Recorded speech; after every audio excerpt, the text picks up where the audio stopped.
Un privilegio importante, que es que van a escuchar ahora en un ratito la opinión del presidente de los argentinos y acaban de escuchar la opinión del futuro presidente.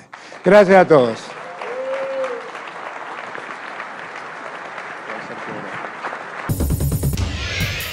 ¿Cómo están? Buenas noches, bienvenidos y bienvenidas a Desiguales. Arrancamos un poquito más tarde justamente porque habló el presidente de la Nación en la Cámara Argentina de la Construcción y veían, ¿no?, cómo lo presentó a Sergio Massa. Estaban vestidos iguales, ¿observaste eso también? No. Misma corbata, mismo color de traje. Yo no sé si es pensado o no, pero eso ocurrió y se veía en pantalla. En un rato nos metemos con nuestros compañeros, Flor especialmente, que estuvo en este evento rosqueando, averiguando qué se estaba diciendo y buenas entrevistas además. En este día en el que la campaña, ya lo va a decir Caruso, anda acomodándose, está sentado en el living de Desiguales Carly Bianco, jefe de asesores del gobernador Axel Kicillof, y en un rato viene también el que está tercero en la lista de diputados a la provincia de Buenos Aires de Unión por la Patria, Paco Manrique. Lo acomodamos un ratito con Nico Fiorentino, pero la imagen o la sensación es esta que vamos a compartir a continuación, que a medida que la cosa va funcionando, a medida que las cosas se ponen en marcha, ocurre esto. Se van acomodando. Bueno, en general se dice los melones, pero ponele que había coco y sandía en el carro y se van acomodando. Es una idea de Caruso, yo quiero decirlo, porque si no estas cosas creen que siempre las pienso yo, que suele ocurrir, pero hoy no. Yo creo que no era necesario. No. Era un triunfo colectivo, Trujillo. ¿Está Nico Fiorentino por ahí? Bueno, es una situación muy interesante porque hay claro, la diligencia en general, después de la confirmación, de la sorpresa y luego de la confirmación de la fórmula Massa-Agustín Rossi, hay una sensación de puede ganar, que quizá en algún momento estaba en duda, y eso en general a la dirigencia y particularmente al peronismo termina como acomodando un poco la cosa. Yo sigo insistiendo que hay un sector, no solamente de la militancia, quizá de gente de a pie, cuya piel todavía, o la empatía política no puede ser desmerecida y que sigue necesitando quizá un poco más de comprensión de contexto y otro tipo de explicaciones por la característica de la fórmula. Pero eventualmente me parece que esta es la escena y eso se va a observar. Y en la oposición pasa lo contrario. Después de un efecto realmente revulsivo de la fórmula, la sensación es que se están reordenando pero perdiendo un poco el hilo. La presentación hoy de Larreta en 3 de febrero dice mucho, porque aparece muy deshilachada la idea de terminar, esto es literal, terminar con el kirchnerismo para siempre como la gran fórmula, muy desdibujado el planteo económico, y me parece que un poco esta es la escena, ¿no? Si va a quedar esta foto hasta el momento de las PASO, bueno, no se sabe, probablemente no, pero esta parece ser la escena hoy. Sí, cuando están hablando de una interna, no en este momento Juntos por el Cambio. Esto en un rato, insistimos, lo cuenta Nico Fiorentino, pero queremos compartir parte de lo que dijo Sergio Massa hoy en el mismo evento en el que habló el presidente Alberto Fernández, porque se refirió al FMI, quizás junto con la inflación, las dos grandes herencias del gobierno que venga y que va a tener que solucionar o arreglar o renegociar o como uno le quiera decir. Y habló también de lo que tiene que ver con, bueno, la actitud que se tomó desde el gobierno actual en el que él es ministro de Economía con respecto a ciertos pedidos o acciones políticas que no podían llevarse adelante. Escuchen lo que dijo Sergio Massa. Esa obra de alguna manera representa un cambio en la matriz económica argentina. El fondo, en la proyección de gasto para este año, decía no pongan el gasoducto en el primer semestre. Porque el gasoducto puede esperar, pero ustedes tienen que cumplir con la meta fiscal. Y en diciembre fue una pelea fenomenal. Ahora, para la Argentina, para este año son 2.000 millones de dólares de ahorro. Para el año que viene ya son casi 3.800 millones de dólares de ahorro, que los va a disfrutar el próximo ministro, el próximo presidente, no importa quién sea. Pero que de alguna manera, como construyen o constituyen un cambio en la matriz energética de Argentina y en la matriz industrial de Argentina, era importante hacerlo. Es más, el gasoducto se suspende en el 2019. Yo no sé si ustedes se acuerdan. Se suspende porque el gobierno anterior aceptó la condición del fondo de postergar obra pública. Esa caída al 0,4 que ustedes sufrieron en caída de obras significó la postergación de la puesta en marcha del gasoducto. Bueno, una definición concreta de Sergio Massa, quizá en la hora de empezar también a preguntar en términos de programas y medidas concretas. Sergio Massa dice, el gobierno anterior no llevó adelante el gasoducto que significaría tanto ahorro, soberanía energética, etcétera, etcétera, porque el fondo se lo pidió. Y él aparece desafiando al Fondo Monetario Internacional, diciendo, nosotros lo vamos a hacer igual en este primer semestre. Este tipo de definiciones, evidentemente, por parte de Sergio Massa, que cada decisión que tome en materia económica actual también estará abonando su propia candidatura. Lo saludamos ya a Carly Bianco. ¿Cómo va, Carly?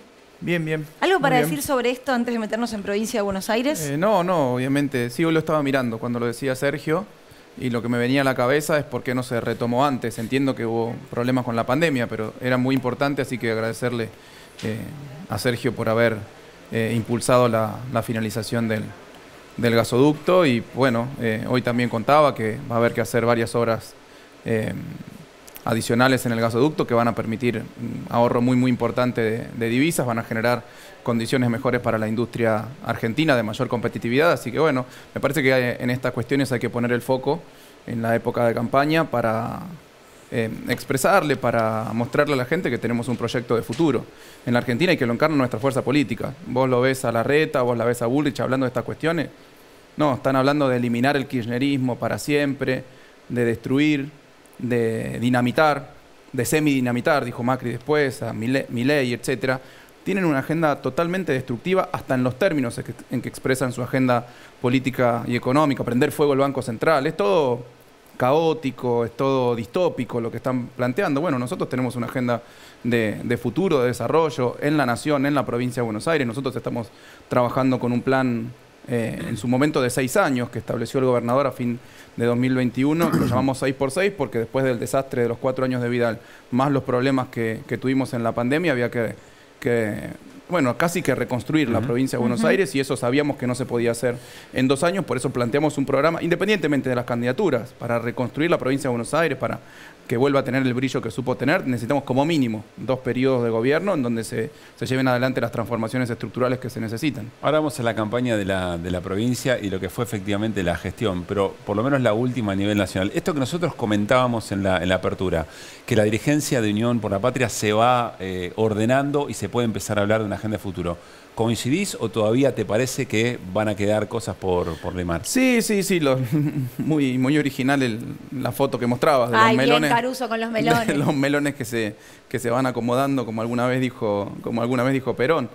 No, bueno, todavía quedan ciertos coletazos. Yo la verdad que lamento que haya todavía algunos dirigentes que osan poner en discusión el rol que tuvo la vicepresidenta Cristina en toda la construcción de la unidad del peronismo en los últimos años, después, bueno, a partir de 2017 con Unidad Ciudadana, en el 2019 con el Frente de Todos, asegurando ahora la unidad para esta contienda electoral, que fue muy trabajosa, como todos sabemos, generó muchas tensiones. Yo estuve ayer en el acto de Cristina y de Sergio, y me parece que fue muy claro y expresó cuál había sido la negociación y lo difícil que había sido. Listo, se cerró la discusión, ahora pongámonos a trabajar. Pero bueno, hay algunos que todavía siguen tirando de la cuerda. ¿Y la discusión en provincia cómo fue? Mira, la discusión en provincia hubo un intento de establecer una candidatura que yo digo, para vos poder ganar una elección necesitas... y para llevar adelante un proyecto político en un territorio determinado, sea un municipio, sea una provincia, sea un país, necesitas primero tener los apoyos políticos para ser candidato. Bueno, el gobernador creo que los tenía, los apoyos políticos de organizaciones sociales, de todos los partidos de nuestro frente, de los sindicatos, de la CTA, de la CGT, etcétera. Se lo fueron a expresar. Acá está Paco, que participó con nosotros en varias reuniones sobre la provincia de Buenos Aires y el futuro de las candidaturas y de nuestro proyecto político. Después necesitas un programa de gobierno, nosotros ya lo teníamos, lo estábamos implementando, y después necesitas por lo menos una intención de voto determinada. Eso lo tenía el gobernador, por eso se definió que sea el candidato a la reelección, pero el otro proyecto, lo digo entre comillas, que se intentó establecer, no tenía ni los apoyos políticos, ni un programa de gobierno, que nunca lo presentó, y tampoco intención de voto. O sea que, bueno, hubo un ruido innecesario, creo yo, en la provincia de Buenos Aires, en ese sentido. ¿Nico? Carly, ayer en Loma, no sé si participaste también del acto en Loma de Zamora. Tuve un ratito porque me fui a tomar examen a la universidad. Pero lo pude ver a Martín Insaurralde y a Fede Otermin, que lo felicito por su candidatura. En un momento Máximo Kirchner recordó que en 2019 le pidió 200.000 votos, a Lomas de Zamora le dio 220.000 y ayer dijo, le volvió a pedir 220.000 votos. ¿Ya sacaste o sacaron las cuentas de con cuántos votos o con cuántos puntos Kicillof va a ser reelecto gobernador? Y mira, relativo, pero tenés que sacar arriba de 40% seguro. Seguro, y eso también en un escenario en donde, por lo menos en algunas provincias, la participación electoral fue menor que lo que venía siendo históricamente, por lo tanto tenemos un trabajo primero para enamorar al electorado, para enamorar a los compañeros, para que salgan a militar. Eso ya lo descarto que va a suceder, porque nuestra fuerza política está unida, tenemos un frente que muestra lo variopinto que es nuestro frente político y que tiene los mejores representantes de cada uno de los sectores. Bueno, obviamente Sergio en la provincia, Axel en la Nación, Axel en la provincia, Máximo, Iguado en las legislaturas. Me parece que la militancia va a entender el contexto y va a salir a apoyar masivamente nuestra fórmula. Y después, bueno, que la gente vaya a votar y que elija nuestro proyecto. Por las razones positivas, pero también por los peligros que implica no elegir nuestro proyecto en este contexto. Por eso, yo lo decía, cuando vos ves la terminología, los proyectos que presenta la oposición, es romper todo. Lo decía también, no lo estuve viendo a Massa cuando estaba ahí en la Cámara de la Construcción, que el proyecto es tirar abajo la casa y bueno, ver qué hacemos de nuevo. Yo no creo que hay que destruir todo. No creo que hay que prender fuego al Banco Central. Me parece que si hay cosas que no funcionan, hay que mejorarlas, pero no destruyendo todo. Y desde el punto de vista estratégico, ¿qué te pasa con la presencia de Grabois en la PASO, de Unión por la Patria? Mira, me parece que se ha definido como, por lo menos como lo pienso yo, como un canal en donde pueden ir a poner su voto aquellos que por alguna razón no están conformes con la otra línea que se presentó, que entiendo que es la mayoritaria, digamos, que es la de Sergio Massa, y creo que eso le va a sumar caudal de votos a nuestro frente en las PASO, y bueno, después eso se va a ordenar después de las PASO. ¿Entendés? Pero está muy bien. Y además, lo que quiero destacar de Juan es que él siempre lo dijo, si va Massa yo presento una lista. Cuando parecía que iba a una PASO en donde iba Guado, él dijo, listo, Guado me representa. Bueno, son las realidades variopintas y los matices que tiene nuestro proyecto político, pero es absolutamente válido lo de Juan y él va a estar juntando votos para nuestro frente. Carly, ¿entendés? En su fórmula particular, pero para nuestro frente. ¿Entendés a ese sector de la militancia o la ciudadanía? Porque a veces da la sensación que se les exige comprender el contexto, el pragmatismo, y se desestima que efectivamente quizá todavía necesitan hasta empatía política para comprender la situación. Sí, obviamente entiendo a nuestra militancia. Obviamente, como toda fuerza política, hay algunos más de paladar negro y otros que entienden algunas otras circunstancias, como decía Cristina ayer, de contexto, de interpretar el contexto. Así que sí, los entiendo. Lo que pasa es que nosotros le tenemos que hablar a todos ellos. A los que van a votar a Juan, a los que van a votar a Massa, a los que van a elegir fundamentalmente la línea kirchnerista y en ese marco van a optar por alguna de las dos listas. Bueno, nosotros le tenemos que... Bueno, somos un frente político. Tenemos que aprender también de esa circunstancia que es relativamente nueva en la política en Argentina y en el peronismo en particular, de no tener una línea PJ unificada, como hubo en el pasado, en donde vos definías en una interna del PJ. Bueno, hoy tenés el Frente Renovador y un montón de partidos dentro de nuestro frente. Y bueno, tenemos que aprender con el tiempo probablemente a trabajar y articular y consolidar esa idea de frente político y cómo se conduce y que, bueno, no siempre podemos primar exacta y puntualmente la ideología de cada uno de los que forman parte de ese frente. Estrictamente a la agenda de la provincia de Buenos Aires. ¿Cómo se hace? Porque la agenda de la provincia en general es una agenda nacional. La agenda de debate es una agenda nacional. ¿Cuánto cuesta y cómo se hace? Además, con una gestión ya recorrida, para establecer una suerte de agenda autónoma de la provincia de Buenos Aires con temas y políticas que sean reconocidas por ciudadanos y ciudadanas. Mira, es muy difícil, siempre lo hablamos con Axel, que uno de los desafíos que tenemos en la provincia de Buenos Aires, Axel lo llama devolver la identidad bonaerense a la provincia de Buenos Aires. Entre otras cosas porque justamente lo que se discute en general en la provincia de Buenos Aires es lo que se ve desde los medios porteños. Y que en general a lo sumo es una agenda del conurbano, pero que todo lo que sucede en el conurbano, vos fijate, de los medios concentrados me refiero, ¿no? Son los aspectos negativos de lo que sucede en el conurbano. Sí. Nadie destaca que en el conurbano todos los días se levantan a la mañana 13 millones de personas que se van a laburar, que generan producción, que generan empleo, que generan trabajo, que vuelven a sus casas, que se enamoran, que están con sus familias, etcétera. Que se desenamoran también. Sí, también. Lo que siempre se destaca del conurbano es si hubo un delito, si hubo no sé qué, un problema. Vos fíjate que es tremendamente estigmatizado el conurbano bonaerense.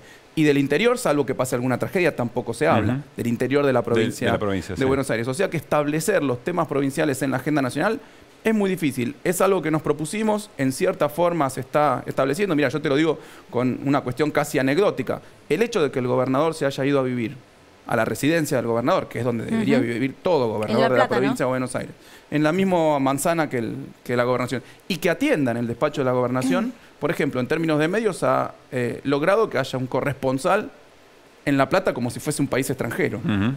Nadie iba a La Plata antes, ningún gobernador, o por lo menos, mucho menos en la última gestión, que atendía, bueno, primero en la Casa de la Provincia de Buenos Aires, después en el Banco Provincia, sí. Y por último en el Museo Ferroviario, porque en un momento ya Vidal no la dejaban entrar ni a la casa, los propios empleados del Estado no la dejaban entrar ni a la Casa de la Provincia ni al Banco Provincia, luego de que les hizo un ajuste brutal que les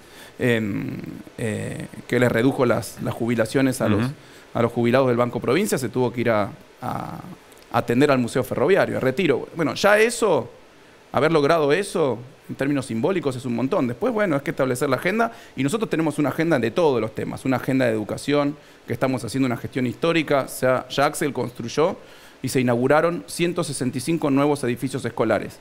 Vidal, lo dijo en un debate, hizo 65, o sea que hicimos 100 más, sin tomar deuda, con pandemia, sin recursos de coparticipación. Ahora, en los hospitales lo mismo, en los centros de atención primaria lo mismo, en los patrulleros lo mismo. Área que vos me digas, todos los indicadores demuestran que son absolutamente superiores a lo que se hizo en el pasado, en un contexto tremendamente más complejo que el que le tocó a Vidal y a Macri. El gobernador Kicillof hizo una campaña junto con tu Clio y vos, muy presencial, muy de ir a todas las ciudades, a todos los pueblos. ¿Eso se puede hacer gobernando? Sí, porque lo está haciendo Axel ahora, lo está haciendo como gobernador. Obviamente no lo pudimos hacer en la pandemia porque no se podía circular en la época de las medidas de cuidado, digamos. Pero Axel todos los días, 2 días por semana va al interior, otros 2 días recorre distritos del conurbano, y en la campaña vamos a hacer eso, porque además es lo que sabemos hacer. Y es lo que siempre tiene que hacer el peronismo. Estar cerca de la gente, conocer sus preocupaciones, conocer sus necesidades, darle una solución a esas preocupaciones y a esas necesidades. Me parece que es la forma natural de gobernar del peronismo. Si alguno no lo entiende es porque no es peronista. Obviamente el PRO gestiona de otra forma, desde la capital, con los empresarios Santilli solamente. Dice que va a ir a cada uno de los municipios también. Sí, no sé, pero nadie se entera si va a Santilli. No sé qué hace Santilli, la verdad que nadie lo ve. Y si va, se encerrará en un comité radical o en algún local de su partido. Axel circula por la calle, hace actos, hace mateadas, inaugura obras, inaugura escuelas, inaugura hospitales, con la cercanía de la gente. Bueno, lo que hicimos siempre. ¿Flor? Sí, pensando más a nivel macro, ¿se puede armar un plan económico entre el masismo y el kirchnerismo? Digo, pienso en, no sé, un economista con tu formación, sentarse con un Gabriel Rubinstein y no pensar ahora la estabilización y esta situación de emergencia, sino un programa de crecimiento. Pienso en una diferencia muy fundamental, como por ejemplo el diagnóstico de la inflación, que para el kirchnerismo el déficit fiscal no es la principal causa, y Massa lo primero que hizo cuando llegó fue decir, para bajar la inflación, corto la asistencia del Banco Central al Tesoro. Digo, repito la pregunta, ¿se puede pensar un programa común de crecimiento para el país?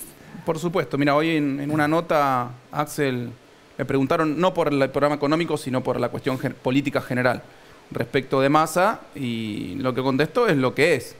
Tenemos diferencias ideológicas, obviamente, por eso somos un frente y no estamos dentro ni siquiera del mismo partido, tenemos diferencias ideológicas, pero hay un montón de puntos de encuentro y creo que esa es la agenda en la que tenemos que trabajar, que es una agenda a favor de la generación de empleo, de la producción, de la mejora de los ingresos, que creo que es la principal cuenta pendiente de este gobierno del Frente de Todos. La mejora en la distribución del ingreso, para nosotros los peronistas es intolerable que durante este periodo no hayamos podido revertir el deterioro de la distribución del ingreso que generó Macri, en donde pasó de un 50 y pico % del producto que se repartía con los trabajadores a tener hoy un 40 y un 60 los empresarios. Bueno, eso tiene que ser la prioridad del futuro programa económico, más allá de la negociación con el FMI, más allá de del control de la inflación, más allá de la agenda productiva, más allá de la agenda energética. La prioridad tiene que ser mejorar la distribución del ingreso en la Argentina, porque no por una cuestión solamente de justicia social,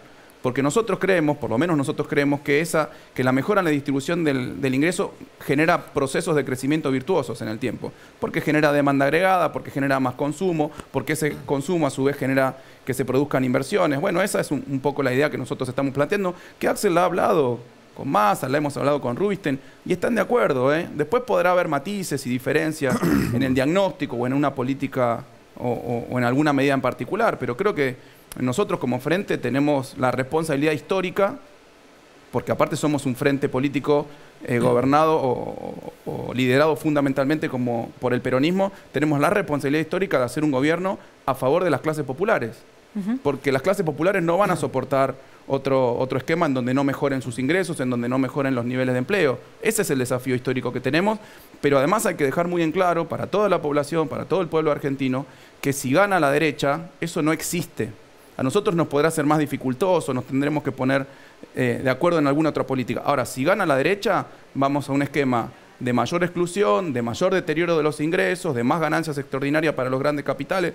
Bueno, eso es lo que tiene que estar en la discusión. Los proyectos políticos de un lado y del otro tienen que estar en discusión. Una vez que se acabe la espuma, digamos, de los cierres de listas, de las discusiones, me parece que eso es lo que hay que empezar a discutir de acá para adelante. Néstor. Si bien tiene menos exposición y seguramente causa menos daño que Comodoro Pi, que la Corte Suprema, en la provincia de Buenos Aires el Poder Judicial es un factor de poder. Allí hay una Suprema Corte que está todavía incompleta y hay un factor de poder muy importante que es la Procuración, el Procurador Contegrán. ¿Cuál es el proyecto respecto del Poder Judicial en la provincia de Buenos Aires? Mira, eso nos lo han planteado muchas veces, etcétera. Nosotros creemos que Contegrán no ejerce las funciones que le correspondieran ejercer de manera independiente. Es público y conocido que participó de mitines políticos del PRO, que fue, entiendo que subsecretario legal y técnico de la exgobernadora Vidal. Él tiene como una de sus responsabilidades principales, como una de sus funciones principales, la política criminal de la provincia de Buenos Aires, y yo creo que ahí tiene que haber un cambio. Ahora, ese cambio requiere de mayorías legislativas, que hoy no las tenemos. Esa es la realidad. Esa es la realidad. Y no sé si las tendremos. Habrá que esperar al resultado de las elecciones.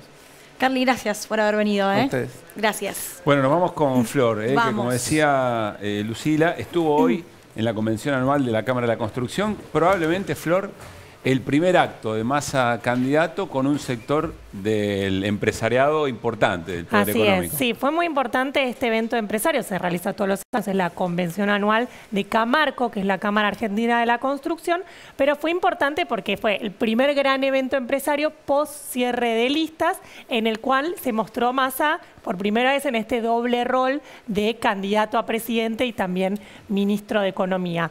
¿Por qué antes de arrancar algunas cositas que les quiero contar de qué piensan los empresarios de Massa y se van a sorprender? Es ¿por qué el gobierno estaba tan interesado en participar de este evento? ¿Por qué? Fíjense, ¿quiénes estuvieron? Nada más y nada menos que el presidente Alberto Fernández, el ministro de Economía Sergio Massa, y después desfilaron muchos otros ministros. Estuvo Gabriel Catopodis de Obras Públicas, Santiago Maggiotti de Vivienda, y también estuvo, me falta uno más. Bueno, todos muy vinculados Diego a la Giuliano, actividad, ¿no? Diego Giuliano Transporte. de transporte, así es, digamos, una cantidad. ¿Por qué? Porque la construcción es, en definitiva, uno de los sectores que el gobierno tiene algo para mostrar. Digo, si uno ve la actividad de la construcción del 2019 para acá, creció mucho la actividad. Hoy decía Gustavo Weiss, el titular de la Cámara, el empresario, decía récord de consumo de cemento, digo, para dar un dato. Estuvo también Gerardo Martínez de la UOCRA, dijo, se duplicó el empleo. Había 250.000 trabajadores, hoy tenés 470.000. Bueno, casi que se duplicó. Así que por un lado el gobierno tiene algo para mostrar ahí, por más que hay un montón de problemas. Bueno, Gustavo Weiss hoy los contaba, pero fue, por ejemplo, Gabriel Catopodis, el ministro de Obras Públicas, dijo, este es el problema, les traigo una solución. Dijo, en breve se va a publicar un DNU, es un tema bien técnico de determinación de precios, pero en definitiva una solución que le lleva entonces el gobierno al sector. Ahora, dicho todo esto, además, es un sector con el que el gobierno quiere confrontar, es lo que vamos a empezar a ver ahora, ¿no? Enfrentar un poco este gobierno con el anterior de cara a las elecciones. ¿Y qué tiene el gobierno para mostrar? Que desde el 2019 para acá pasó de todo, ¿no? Y aún así la obra pública creció todos los años, inclusive teniendo al FMI. Por el contrario, con el gobierno anterior tuviste justamente lo contrario. Lo primero que se ajustó cuando llegó el Fondo Monetario de Argentina en 2018 fue la obra pública. Ahora, la pregunta siempre ahí es, si las variables y los números son en positivo y es mejor, ¿por qué estos sectores de poder siempre son antiperonistas? O la mayoría de quienes los lideran son antiperonistas. Bueno, yo ahí le preguntaba, por ejemplo, Gerardo Martínez de la UOCRA se sentó en ese escenario que veíamos y le dijo, perdón, Gustavo Weiss, te pido 1000 disculpas, pero voy a decir algo. Dijo, ustedes conocen a Sergio Massa, valídenlo, apuesten por él. Digo, hizo campaña abiertamente. Haciendo campaña abiertamente ante un auditorio lleno de empresarios. Y después yo le pregunté a Gustavo Weiss, como no te molestó, que dijo, y bueno, sabemos que la CGT es pro Massa, pero dijo, más de uno en ese auditorio te va a votar un Sergio Massa. No si iba un candidato kirchnerista. Pero un peronista no kirchnerista te lo van a votar acá más de uno. Obviamente, no sé, de ese auditorio. A chequear. Ahí lo que se está discutiendo con Flor, si se votan 100, más de uno, o sea, 98-2. Corregime, Flor, es la intensidad de la regulación del Estado. Sí, o sea, de nuevo estamos hablando de un sector que es la construcción, que es un sector que depende de lo que pasa en Argentina, digamos, no es un sector que podés exportar y dependés de la competitividad de la economía, digamos, depende mucho también del Estado, justamente de la obra pública. Y ahí estuvieron empresarios muy importantes, no solo de la construcción, sabemos que la Cámara de la Construcción conforma el grupo de los 6, que son las cámaras empresarias más importantes, y ahí estuvieron, por ejemplo, estuvo Daniel Funes de Rioja, de la UIA, también fue Mario Greenman de la Cámara de Comercio, también estuvieron Adelmo Gavi de la Bolsa de Comercio, y todos nos fueron a la mañana a ver toda la convención. Hablaba más a 6:30, a las 6 de la tarde empezaron a caer todos, digamos, interesados en ir a escuchar a Massa. Y uno se acercaba y decía, ¿qué pensás? Siempre te dicen, no, las cámaras no somos partidarias, ¿no? Pero decís, dale, ¿qué te pasó Contate otro, le dijiste. Claro, pero decís, ¿qué te pasó con Massa? Cuando salió, bueno, para todos una sorpresa, pero, por ejemplo, Adelmo Gavi citó textual, porque cuando uno hablaba no te decían, esto es off the record ni nada. Adelmo Gavi decía, me parece muy bueno este menú, que tenés un Massa, un Bullrich, un Larreta, son los 3 más competitivos. Adelmo Gavi de la Bolsa de Comercio. Está Miriam Bregman también. Sí, no, dijo los que me parecen más competitivos. Pero ¿por qué le gusta que estén ahí los competitivos? ¿Cómo lo describen todos estos empresarios que estuve mencionando? Dicen que, bueno, Juntos por el Cambio, esto no es sorpresa, pero de Massa decían, es proempresa. Y de hecho, Massa, ¿qué fue lo primero que dijo cuando se presentó y empezó su discurso? Fue, mi padre tenía una pyme relacionada a la construcción, yo los entiendo a ustedes. Es como que intenta conectarse. Empatizar. Tengo una pregunta para terminar. ¿Bullrich y Larreta fueron? No, aclaremos algo. Massa no fue en su condición de candidato de nada, sino siempre van los ministros de Economía, están invitados. Horacio Rodríguez Larreta estaba invitado en su condición de jefe de gobierno, pero les había confirmado problema de agenda, no pudo ir, de hecho tuvo este acto de presentación de algunas propuestas de campaña. Pero lo último, una mini anécdota para cerrar, un empresario como Mario Greenman, que es una persona que no tiene nada que ver con el gobierno y con el kirchnerismo, dije, ¿qué te pasó con Massa? Dijo, me puse contento. Puse contento que fuera Massa, estaba en otro país, eran las 3 de la mañana, le mandé un mensaje y al toque me contestó. Y dije, dice, nosotros tenemos vínculo con Massa y hablamos muy seguido. Hablamos de las empresas, hablemos de los y las trabajadoras. Vamos a hablar con Mario Manrique, que es el secretario adjunto de Les Mata. Y además está en el puesto número 3 en la lista de precandidatos para diputados nacionales en la provincia de Buenos Aires. Ya charlamos con él, lo presentamos de esta manera. Las políticas económicas que lleva el gobierno adelante cada vez profundizan más la crisis, y dentro de la crisis el primero que sufre es el trabajador, y no podemos tener desde el movimiento obrero una mirada pasiva. Es tremendo. Ponelo, si tenés la frase es el número 2 de la UOM, ¿no? De Les Mata. Les Mata. Creo que Les Mata. Los que están en Yao Yao quieren prender fuego al país. Obviamente uno habla en forma metafórica. Me causa gracia que esta frase haya convulsionado tanto cuando lo que dice Patricia Bullrich, que dijo que hay que usar el hacha, que hay que dinamitar la Argentina. Si Cristina sufrió lo que sufrió, también fue por la falta de rebeldía de nuestra dirigencia, a la cual me incluyo, porque soy dirigente sindical y soy parte de una CGT que vio pasar muchos acontecimientos impavidamente. No hay halcones y palomas, Estos son todos dinosaurios carnívoros que vienen por la extinción de una raza, que es la raza nacional y popular, y el primero en la lista de esa raza es el peronismo. Sí. Ya estamos acá con Paco Manrique, Mario Manrique, su nombre de pila, pero todos te dicen Paco, con lo cual seguirás siendo Paco. Por Mario no me conoce nadie. Ahí está, vamos con Paco entonces. Te preguntaba recién si estabas contento con esta precandidatura en este momento, pero bueno, va a ser una candidatura al fin. Obviamente en lo personal entusiasmado, pero también con una gran responsabilidad porque, como digo siempre, no es un logro personal, es un logro colectivo. Yo creo que en mí está el reconocimiento a un montón de dirigentes, compañeros, compañeras que venimos traccionando la causa nacional y popular. Pero ¿cómo te enteraste, Paco, que eras vos? ¿Cómo fue? Me enteré, yo tenía un plenario en nuestro gremio, que estamos en elecciones. En Cañuela no tenía señal, cuando íbamos con mi señora de vuelta para casa, me sonó el teléfono como a las 5 de la tarde, ese sábado, y me dijeron tenés que venir a firmar. Así que eran las 6, creo que estábamos por la ruta 6, llegué a las 8 a La Plata. Y bueno, me presenté. ¿Sorprendió firmé. un poco? Sí, obviamente te sorprende porque en la misma posición que está uno hay un montón de compañeros y compañeras que podrían haber estado también. Yo, por lo menos en particular, jamás milito pensando en qué voy a conseguir.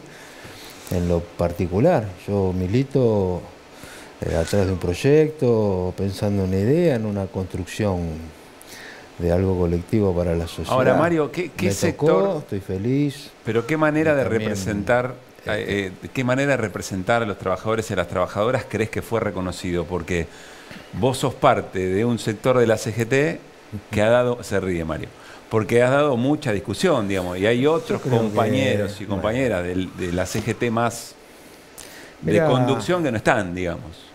Está bien, Pablo, pero yo creo que los momentos ya de empezar a distinguirnos entre estilos más combativos, menos combativos, más dialoguistas, menos dialoguistas, lo tenemos que dejar de lado. Obviamente se premió a una dirigencia que, vuelvo a reiterar, traccionó un modelo nacional y popular de cara a la sociedad, sin especulaciones, sin pruritos y sin guardar las formas políticamente correctas. Lo que pasa, Mario, que lo que no discutís Entonces, ahora, después lo terminás pagando caro, la experiencia del último gobierno, si no queda claro qué es lo que se va está bien, pero a presionar y nosotros representar. creo que la sociedad y sobre todo la clase dirigencial, después de lo que nos pasó en el 2015, creo que fue una enseñanza, y de lo que no pudimos hacer de 2019 en adelante también. Yo creo que la enseñanza de habernos fragmentado, de habernos embuido en situaciones internas nos llevó a perder en el 2015. ¿En el 21? ¿O en el 2015? En el 2015, cuando asume Macri, Sí. sufrimos los peores 4 años después del 2001. Y no sé si fueron peores que en el 2001, en comparación económica y contexto social. Y bueno, y esta experiencia que tuvimos estos 4 años, más allá de la pandemia, de la gran deuda externa que el gobierno anterior nos implantó para poder someter nuestra política económica a beneficio de los grandes capitales, lo decía tu compañera y los muchachos en el panel. Hoy tenés un crecimiento en la Argentina importante, está concentrado en una parte muy pequeña de la sociedad. Porque esas personas, el menú que decía la compañera, está el peronismo, está el PRO, están los libertarios. Porque con uno la plata la hacen mucho más rápido y sin reglas de juego, y con los otros, que somos nosotros los peronistas, vas a hacer plata también. Pero con reglas de juego, con participación del Estado. Y cuando digo participación del Estado no digo nacionalizar las cosas, ¿no? Un Estado presente, controlador, que ponga reglas claras de juego. Entonces siempre el empresariado especulativo obviamente nos va a querer jugar en contra. Nico. Paco, cuando se dan esas discusiones que teníamos hace un ratito respecto a por qué sectores empresarios que necesitan de un modelo que apueste a la industria y al consumo a la hora de votar o a la hora de alinearse políticamente, se alinean detrás de proyectos no peronistas. En general, vos que pertenecés a un gremio que tiene una industria muy consolidada en Argentina, que requiere incluso de mucho respaldo de los gobiernos y que además tenés trato con esos empresarios como dirigente sindical. ¿Qué explicación le encontrás a eso? Bueno, la que acabamos de explicar.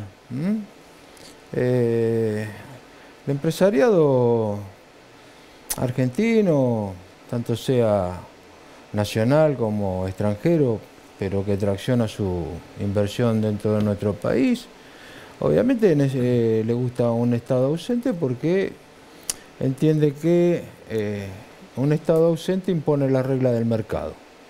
En la regla del mercado vale todo. El más fuerte se come al débil. Por eso las argumentaciones y los mensajes que vos escuchás en la oposición. ¿Entendés? Recién hablaba con mi pareja fuera de cámara y veíamos la foto y me decía, estamos como en la época de Sarmiento. Lo que pasa con eso es que yo le entiendo. Civilización o barbarie están planteando. Entonces, el empresariado argentino. Mirá, cuando nosotros tratamos de decir, vamos a controlar los precios, vamos a hacer esto, vamos a hacer lo otro, para evitar que se deteriore el salario de los trabajadores, yo creo que tenemos que ir a la fórmula que se usó antiguamente en el peronismo, que era, vamos a discutir rentabilidades. Una empresa exitosa, ya lo digo en todos lados, una empresa exitosa en el mundo desarrollado tiene entre un 10 y un 15% de rentabilidad. ¿Y eso se lo vas a reclamar a Massa, ministro de Economía? No le voy a reclamar nada a Massa. ¿Cómo Pablo. no? Si es el ministro de Economía. Le vamos a tirar idea. Porque si nosotros seguimos diciendo, le vamos a reclamar esta Massa, le vamos a reclamar... No. Arreglamos el espacio, elegimos nuestro candidato, muy bien. Massa hoy tiene la necesidad y la obligación de seguir sentando las bases lo más sólida posible que pueda para que cuando asuma como presidente poder construir desde esa base un cambio efectivo en la realidad de los argentinos. Pero Mario, como representante gremial, hasta hace media hora estás pidiendo suma fija. Pero por supuesto, y la voy a seguir pidiendo. La voy a seguir pidiendo. Acá hacen falta cambios radicales. Vos tenés batallas muy importantes, vos tenés que rediscutir la deuda con el fondo, no sé si rediscutirla, ver la forma de pago, los plazos y demás. Tenés que rever el sistema judicial en la Argentina. Son batallas muy profundas, muy grandes que debemos dar y a los cuales debemos estar unidos, debemos estar fuertes políticamente, porque para dar esas batallas tenés que tener poder político y el poder político se lo va a dar la gente en las urnas. Paco, ¿te felicitaron o hablaste con la cúpula de la CGT? No, todavía no. Ah, pasaron varios días. No. Bueno, los muchachos están ocupados, seguramente tienen muchas dificultades en todavía sus ni un mensaje, actividades. nada. No, yo con los compañeros del Frente Sindical hablo siempre. Con ellos Pablo Moyano sí. Nos reunimos el martes, vamos a hacer una reunión, bueno. También... ¿Qué te pasó cuando lo viste a Hugo Moyano en el acto de Scioli? Nada. Mirá, yo no soy un hombre de Sigregrepa y Sigregorio. Tampoco soy un fanático de las cosas. Sí soy un apasionado y tengo sentido de pertenencia sobre mis ideas. Nosotros cuando en el Frente Sindical estaba esta discusión, pasos sí, pasos no, se nombraban a compañeros como Scioli, el Chivo Rossi, Guado. Nos reunimos los sindicatos del Frente Sindical, que son más de 60 gremios, y con Pablo, y le dijimos a todos, jueguen donde tengan ganas de jugar.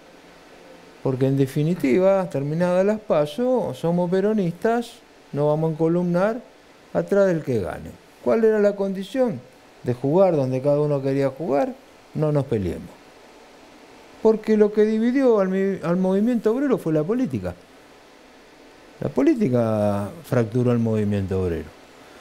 Que quizá el movimiento obrero, después de estas elecciones, va a tener que recalcular. Se va a tener que replantear su papel en la sociedad en los momentos que van a venir. ¿Y su conducción también? ¿Y su conducción también se la va a tener que replantear? ¿Mi conducción? No, el movimiento obrero. ¿La conducción del movimiento obrero también se va a tener que replantear? Se tiene que replantear. Replantear un modelo no significa necesariamente cambiar las personas. Obviamente todos cumplimos un ciclo biológico y un desgaste público. ¿Y crees si que vos esa es la situación permanentemente de la estás cúpula? desgastado, bueno, si sos consciente, te mirás hacia adentro y decís, bueno, yo este proceso no lo puedo llevar adelante, tengo que dejarle lugar a otro compañero. Para vos la conducción de la Sin que te CGT tenga cumple que un ir. ciclo, Mario. ¿Eh? Para vos la conducción de la CGT cumple un ciclo. Yo creo que la CGT, el ciclo que cumplió es de una forma de ¿Cuál es la conducir. ¿Cuál es la forma que no va más? La forma que no va más es la forma de querer ser políticamente correcto, de estar siempre pendiente de qué va a opinar o qué va a decir el poder político de las acciones que vos puedas tomar o no. Porque siempre las discusiones que hemos tenido, y lo digo, yo lo digo esto y quizás muchos compañeros me estén viendo y se ofendan, pero lo he hablado con ellos el otro día también. Si se los planteé, ustedes por ahí se ofenden por lo que yo digo fuera de acá, pero no tenemos un ámbito en la CGT donde podamos charlar, donde podamos intercambiar con paz, con tranquilidad, pensamientos distintos. Entonces, en nombre de que somos una organización que debe mantener el equilibrio en situaciones extremas, a veces nos equivocamos y tomamos medidas erróneas. Y fíjate que te hablo en plural. No digo se equivocan y toman, digo nos equivocamos y tomamos, porque soy parte de esa CGT, soy el secretario gremial, no me puedo sacar el saco de encima. Pero entonces, ¿cómo no te escribieron todavía, Paco?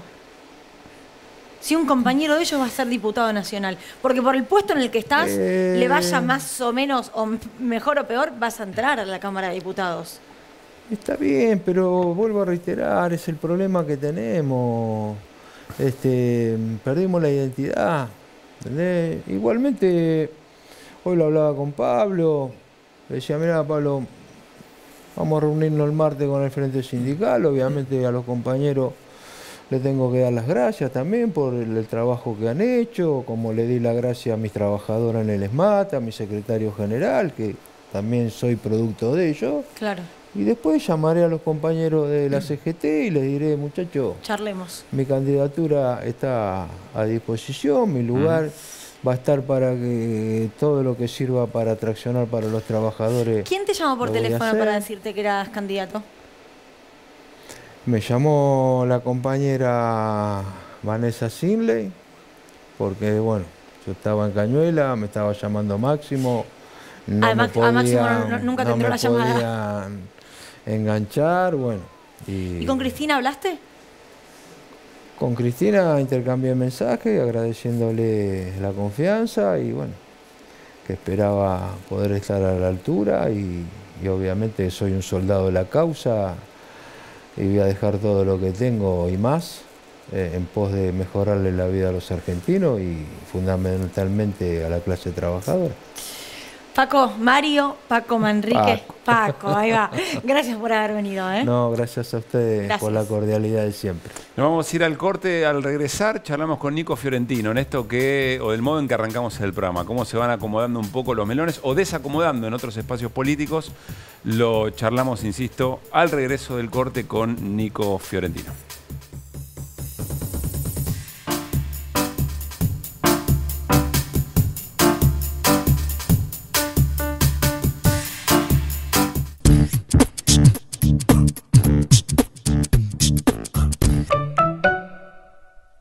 De los expertos en endulzar, llega nueva stevia líquida de Ledesma. Es simple, es dulce, es liviana, es rica, stevia. 100% dulce y 0% calorías. Próbala. Ledesma stevia líquida. Todas las axilas merecen el mejor cuidado. Por eso con Dove elegís más que protección. Único con un cuarto de crema humectante y vitamina E. Sentí la diferencia con Dove. Me siento hermosa con mis axilas. Hola, ¿qué tal? ¿Qué tal? Vengo a comprar un taladro percutor. Sí, vino al lugar indicado. Acompáñeme.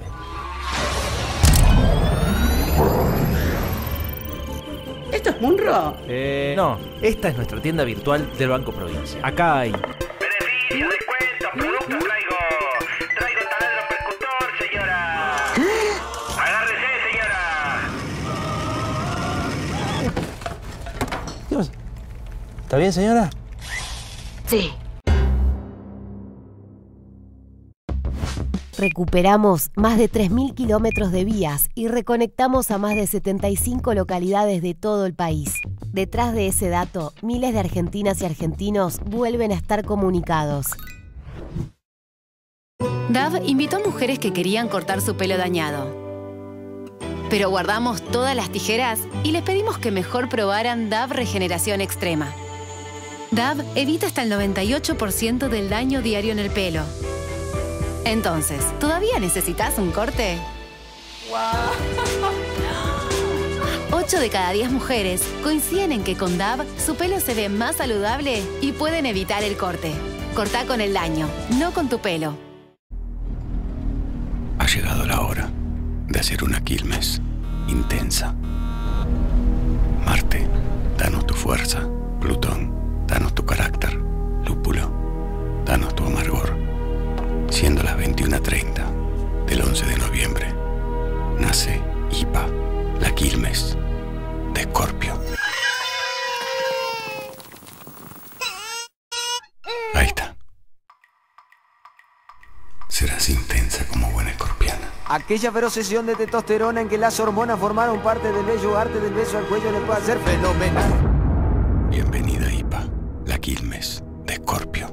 Y no de Sagitario como Gachi, Pachi y esos dos pelotas.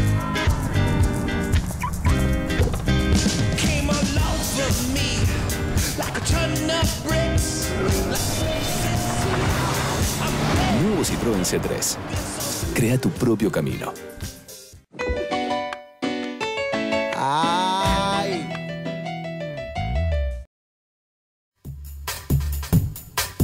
Vos sos medio fullero, che. Porque cada cosa que le digo, te apuesto esto, te apuesto lo otro, te apuesto un costillar, te apuesto esto.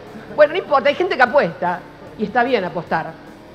Porque para ganar también hay que apostar, siempre, ¿no? Somos más los argentinos que creemos en un país con desarrollo para sus pymes y sus comercios. Y no en un país que ajusta, empujando a la pobreza y destruyendo las pymes, como vivimos entre el 15 y el 19. El peronismo supo idolatrar a Cavallo con justicia, porque logró la estabilidad que en la Argentina siempre es un tema que ha fallado durante décadas, ¿no? Ya estamos en este momento. Y ahora se alinea detrás de alguien que tiene a la Argentina al borde de la hiperinflación. Eso marca la decadencia del kirchnerismo, peronismo de estos 20 años. Unión por la familia argentina, unión por nuestros barrios, unión por nuestras vecinas y vecinos, unión para defender el valor de nuestros recursos naturales y que no se lo roben a precio vil. Yo me siento un carnívoro que te muerdo hasta la oreja. En el caso de Sergio también lo siento de la misma manera. ¿Y qué significa ser carnívoro? Que a la hora de defender los intereses del pueblo no podés estar titubeando. Tenés que ir con todo. Y si tenés que morder la oreja a alguno, tenés que morderse. Entonces la muerdo y se la morfo. Nosotros hemos caracterizado muy fuertemente que hoy hay que tener nitidez en las ideas del cambio, llevarlo adelante y no dejarlo a medio camino. Y creo que es la gran diferencia con aquellos que presentan la otra lista dentro de Juntos por el Cambio. Patricia propone que desde el mensaje fuerte, llevamos 100 años de antinomias, peleas, de que el que no piensa como yo es el enemigo, que hay que matarlo, de que el gobierno nuevo tiene que empezar de cero. Bueno, ese modelo fracasó. Yo no tengo duda que vamos a ganar las elecciones y que Sergio Massa va a ser el próximo presidente de los argentinos. Y porque creo que fundamentalmente los argentinos no van a tomar ni el camino de ningún aventurero, ni van a tratar de volver al pasado. Y el macrismo es el pasado. Total. El macrismo es el pasado. Yo estoy convencido que el país tiene entre grandes desafíos uno, especialmente, que tiene que ver con que ya el Frente de Todos se vaya. Vemos una situación muy delicada y muy riesgosa. Nos están proponiendo, por eso, a través de la derecha, un solo proyecto, muchos candidatos, pero un solo proyecto, que es este del ajuste. Le agregamos lo que vimos en Jujuy. Un tipo que se la banca, que lo demostró no solo esta semana, que lo vimos todos cómo se bancó con Temple, pero también se la bancó cuando metió preso a Milagro Sala y a Tupac Amaru, que tenían un gobierno paralelo en Jujuy. No solo buscamos un cambio de gobierno, obviamente buscamos terminar con el kirchnerismo para siempre. Voy a dejar cada gota de sudor, cada centímetro cúbico de mi sangre para garantizar el triunfo de Unión por la Patria. Bueno, muy buen resumen de la producción de Desiguales estas últimas horas de los dos frentes mayoritarios. Nico, todo tuyo. Sí, varias cosas. Primero, siempre decimos estamos viendo una fotito de una película, esto recién empieza, falta un mes y medio para las elecciones. Hasta ahora lo que más se escucha de las dos principales alianzas políticas es que las mejores razones para votarlas es que no vuelva el otro. Eso es coincidente en los dos espacios políticos hasta ahora. Juntos por el Cambio te dice, votame a mí para que se vayan y no vuelvan. El Frente de Todos te dice, votame a mí para que no vuelvan ellos, que ya sabés lo que hicieron. Primer punto. Segundo punto, si vos limitás la mirada a la foto de lo que pasó hoy en el Frente de Todos seguían, lo nombraba hace un ratito Carly Bianco, los coletazos de todo lo que fue cuando Cristina agarró a los off the record, hizo un bollito así, los tiró y contó cómo había sido todo. El resultado de eso, lógicamente, es una respuesta. Bueno, no podés pretender abrir una ventana, gritar lo que querés, cerrar la ventana y no te responden. Bueno, hubo respuestas muy contundentes. Si vos ves la foto de hoy, pareciera que Unión por la Patria está peor que Juntos por el Cambio. Pero vos tenés un punto ahí que para mí tiene mucho que ver con el sentido de la unidad. Porque por eso aclaro que es una foto y no es la película. Vos, ¿cuántos días más podés seguir discutiendo cómo fue el cierre de lista? O sea, mañana, si yo mañana me siento acá y sigo hablando cómo fue el cierre de lista, si lo llamaron o no lo llamaron, estoy choreando, básicamente. Pero aparte, Nico, otra cosa, ¿no? Entiendo que las respuestas que hubo hoy a eso que dijo Cristina, que fueron de Tolosa Paz, después Teresa García le responde a Tolosa Paz y demás, no son medio Cafiero para... también. Cafiero también, pero no son como para para los propios, digo, para los que están en la chiquita en ese sentido? Sí, o sea, revela el daño personal que dejó el cierre de listas. Que el daño personal quedó y es efectivo. Ahora hay que evaluarlo en términos políticos. Por eso digo, si vos ves la foto, la pelea por el cierre de listas, y por esto para mí es determinante para el Frente de Todos o Unión por la Patria haber conseguido la unidad. Porque vos esta discusión del cierre de listas vas a tener 2 días, 3 días. Ya el jueves vence. Claro, ya el jueves vence. Sí. En cambio, Juntos por el Cambio puede tener maneras menos rústicas, si querés, de discutir.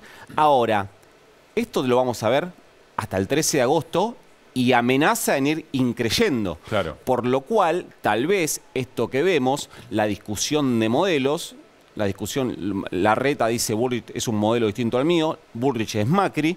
Esta discusión que vemos tal vez puede hacer una foto interesante en la que el Frente de Todos o Unión por la Patria tenga que mirarse para ver qué hubiese pasado si no hubiesen llegado a una instancia de unidad. ¿Sí? Es una muy buena foto para mirar. Y después otra cosa que pasa también y que para mí tiene que ver con la unidad, la presencia de Sergio Massa, que es algo bastante positivo, me parece a mí, para el gobierno, blinda de alguna manera la gestión. Te propongo un escenario, un futuro distópico. Si no había acuerdo de unidad y el candidato era Eduardo Guado de Pedro, por ejemplo, contra Daniel Scioli, ¿vos estás seguro que Guado de Pedro no hubiese renunciado diciendo este gobierno no me representa y la discusión interna de Unión por la Patria no hubiese sido en estos niveles? Contrafáctico. Absolutamente contrafáctico. Pero la manera, si vos ibas a una paso con lo que vos conocés de la manera en que se resolvió la interna de Unión por la Patria, lo que se estaba discutiendo ahí... Bueno, es lo que se quiso evitar. Exactamente, claro. Exactamente. Por eso yo creo que esta es una muy buena foto para que se mire Unión por la Patria respecto a lo que podría haber pasado. Es verdad que es un contrafáctico, pero Guado de Pedro cuando le preguntaban decía, yo me hago cargo de los 12 años de kirchnerismo. Era como, ¿y estos 4? Sí. Eso ya lo decía antes. No, a ver, después el resultado electoral de Guado de Pedro despegándose del gobierno, yo no lo voy a medir, no lo sé. No sé cuánto efecto puede tener. Igual nada de eso va a ocurrir. La realidad por es eso que hay digo. un candidato único y lo que sí va a ocurrir es que yo entiendo que mañana alguien tendría que responderle a Larreta diciendo que el modelo de Macri fracasó. Porque lo que está proponiendo, por ejemplo, el ala de Bullrich es lo mismo, pero más rápido. No le van a... Yo creo que no hace falta que le responda a nadie. O sea, agarrás, googleás, haces ahora, haces Rodríguez Larreta, Macri 2015-2019 y haces un informe de 1 hora con Larreta hablando del gobierno de Macri. No hace falta salir a responder. Hay algo que del momento de Larreta no debería pasar inadvertido. Yo lo veo al borde del desgarro por derecha, con un desboque fuerte. No me imagino otra fuerza política que pueda decir respecto de alguna otra fuerza, terminar con esa fuerza para siempre. Es estratégico, te lo expliqué ayer. Sí, está bien, pero quiero decir, en los límites de la aceptación Lo manda general... a ver el programa de ayer. No, pero en los límites es una cosa mirá increíble. Desiguales de ayer. Increíble. Te expliqué. La búsqueda Inédito de los votos de Milei, los votos de Milei, si se cae Milei sube Patricia Burri, no pasa el mismo programa otro día. No, lo que quiero decir... Sí, gracias. Lo dejé grabando ayer. Quiero decir que hay un desdibujo y el límite de lo que efectivamente es tolerable, incluso para un sector importante de la ciudadanía, no para el mínimo que efectivamente quiere ese nivel de violencia respecto de su antagonista. Sí. Que yo no sé hasta dónde le termina sirviendo para consolidar una candidatura que está muy desdibujada. Son dos carreras distintas, porque una es un partido hasta el 13 de agosto. Y cierro con esto. Lo de Morales, reivindicándolo por el temple y cómo terminó con Milagro Sala y la metió presa, y al mismo tiempo en la misma frase diciendo equilibrado y dialoguista. Yo no sé. ¿Escuchás lo que estás diciendo? Ayer un precandidato a presidente entró en elogio a su candidato a vice, que no es juez, sino que es un gobernador de provincia, acaba de confesar que el gobernador metió preso a una dirigente política. Así es. El gobernador, que no es juez, metió preso a una dirigente política. Es una confesión. Y lo dijeron. Morales lo hizo todo el tiempo aparte. La metí presa, golpeé la mesa. Sí. Lo que quiero decir es que hay que ver el partido en fracciones. Un partido es hasta el 13 de agosto. Yo creo que Larreta, esta línea de Larreta la vamos a ver y probablemente se profundice hasta el 13 de agosto. Y si pasa el 13 de agosto, dependerá qué pase con el resto de los resultados, si estratégicamente ablanda su discurso para buscar otros votos o si lo tiene que radicalizar porque Milei se desplomó, no lo sabemos. Bien. Vamos a ir a nuestra próxima entrevista, pero recuerden que hoy cuando termina Desiguales se viene un capítulo espectacular para Caruso. Para mí el mejor. Para vos el mejor. Di María, Di María en los especiales de Sofi Martínez. ¿Llave a la eternidad? Llave a la Gran eternidad, ciclo. Emocionado además dicen, así que atención cuando terminemos Desiguales. Bueno, nos vamos al limbo, nos está esperando la precandidata a presidenta por Nuevo Más, Manuela Castañera. Manuela, ¿cómo estás? ¿Cómo va, Manuela? están, Pablo, Gracias por venir. No, gracias a ustedes, muy buenas noches y muy contenta de estar aquí con ustedes para intercambiar, para pensar en esta elección que efectivamente da para mucho análisis y que va a ser histórica. Vas por el Nuevo Más, ¿no? Y la pregunta muchas veces que surge siempre cuando dices, bueno, por la izquierda, ¿quiénes son los candidatos? Y la pregunta siempre es, ¿por qué no está Manuela en una interna del Frente de Izquierda de los Trabajadores Unidos? Me encantaría y lo di todo para que pase, pero no sé, me clavaron el visto, me gostearon, pero no, fuera de la manera coloquial de presentarlo, propusimos una PASO. Y también otra cosa, propusimos una fórmula cuando salió esto de que el FIT iba a una interna, le propusimos a Meriam una fórmula unitaria y nos dijeron que no. Y a mí me parece que a esta altura, bueno, es un poco responsabilidad de ella, a mí me hubiese encantado, a la gente que nos sigue, que nos acompaña en las luchas, pero en las elecciones también, y eso no se dio. Y la verdad que ojalá hubiese sido de algo distinto, para mí no da para cerrar el debate así nomás. ¿Y cuál es el argumento? ¿Cuál crees que es el argumento?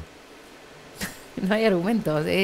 A mí me parece que en realidad lo que pasa un poco con la izquierda es que hay que renovar. Porque hay una interna en el Frente Izquierda Hay una Unido, interna, ¿no? pero hay unos que están en una interna y otros que no nos dejaron presentarnos en la interna. Yo dije, bueno, por un tema democrático, déjenme correr. Si van a hacer interna, vayamos todos y todas.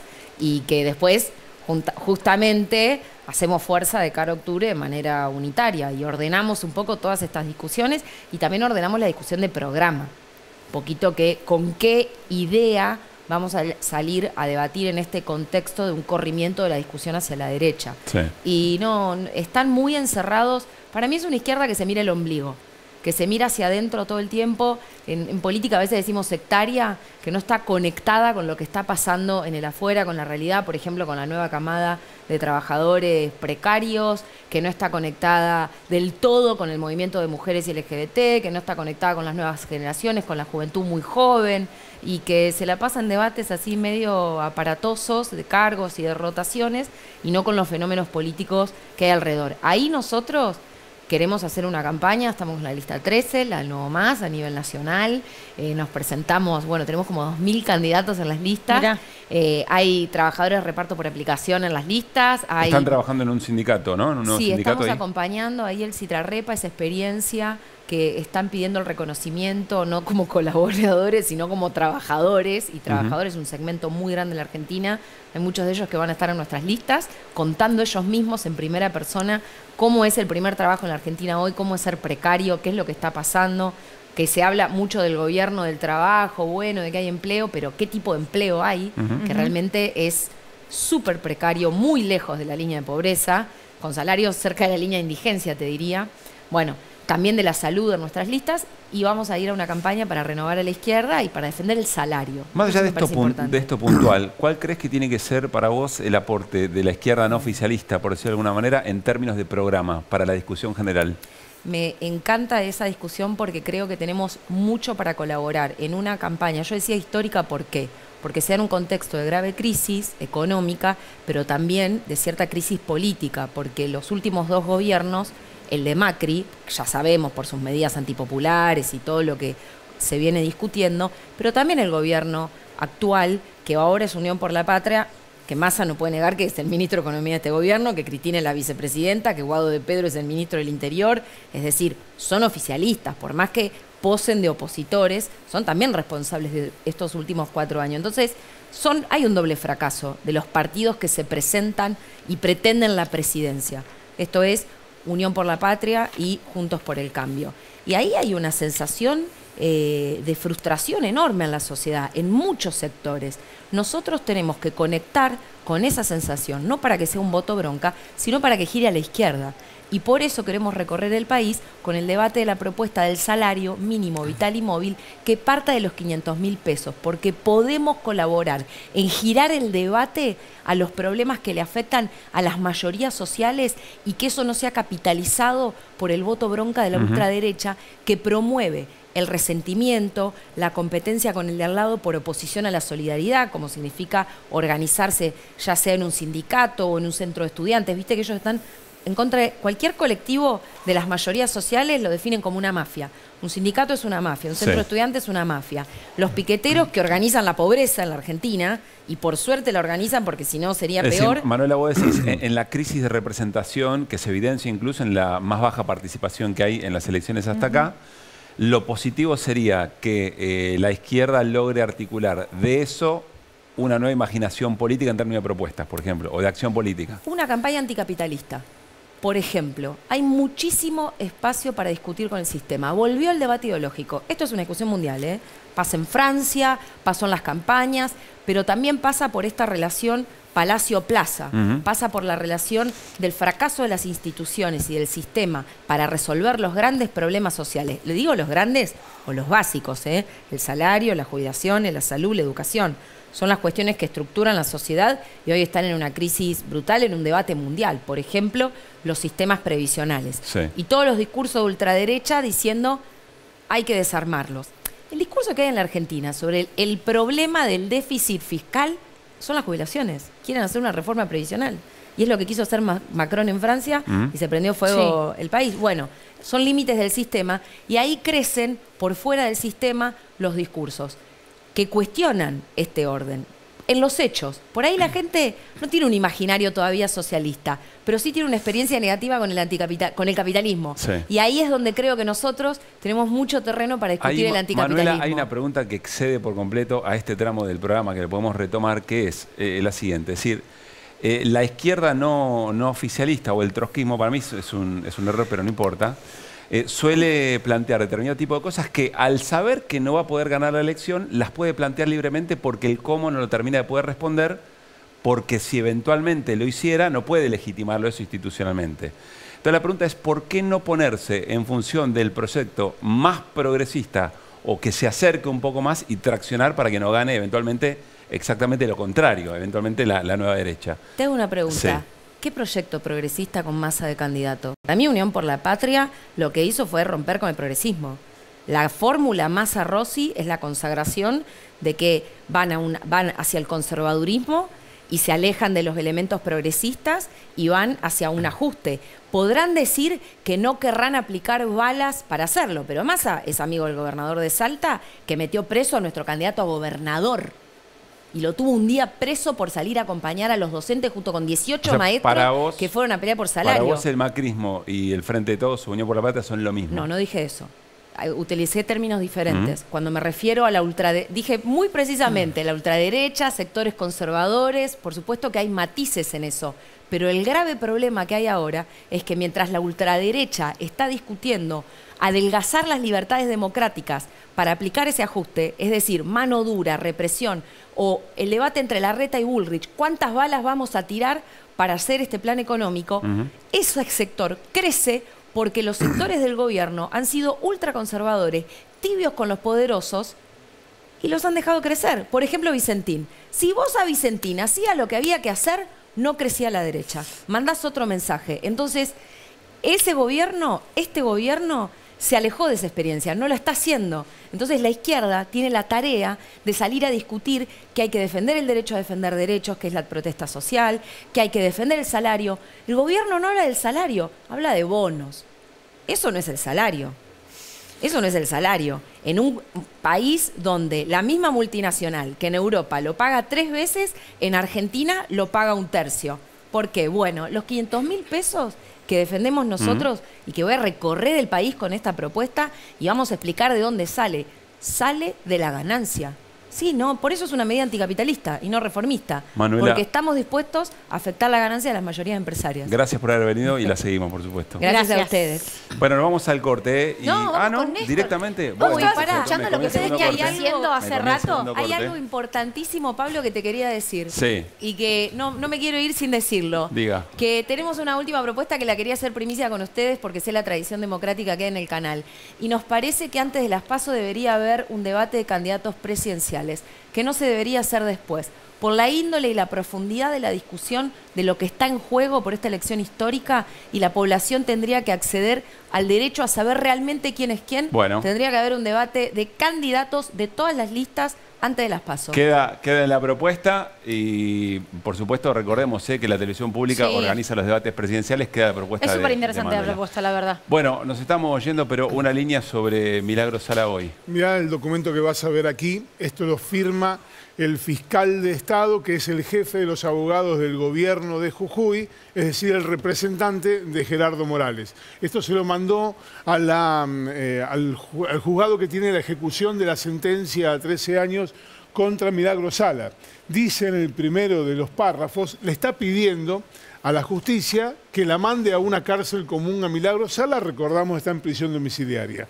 Dice en el primero de los párrafos, no solo existen informes médicos y psicológicos que acreditan el estado de salud de la señora Sala, apto para ser alojada en una cárcel común, sino que además, y presta atención a esto, resulta de público y notorio que realiza profusa actividad política desde su domicilio real. Ergo, no existe impedimento ninguno para que se provea esta petición. Algo así como, enciérrenla para que deje de hacer política. Todo lo demás no importa. ¿Cómo sigue? El tribunal tiene que responder a este planteo. Hay una movida muy fuerte para que Milagros Sala sea finalmente encarcelada en una cárcel común. Hablan de alguna de las cárceles del sistema penitenciario de la provincia. Hoy hubo una audiencia de habeas corpus presentada por los defensores de Milagros Sala por razones de salud que ameritan por ella y por su marido Raúl Noro, afectado por una enfermedad muy seria, que sigan en la situación de prisión domiciliaria, básicamente para cuidarse el uno por el otro. Gracias, Néstor. Bueno, el modo en que lo menciona hasta Larreta, a la detención de Milagros Sala, evidentemente van a presionar y mucho más. Acaban de dar un argumento fortísimo para quien dice y sostiene que Milagros Sala es una presa política. Sí, claro. Nos vamos, mañana, miércoles, 9 de la noche, nos volvemos a encontrar. Quédense, llave la eternidad, con Di María. Vamos, Fideo.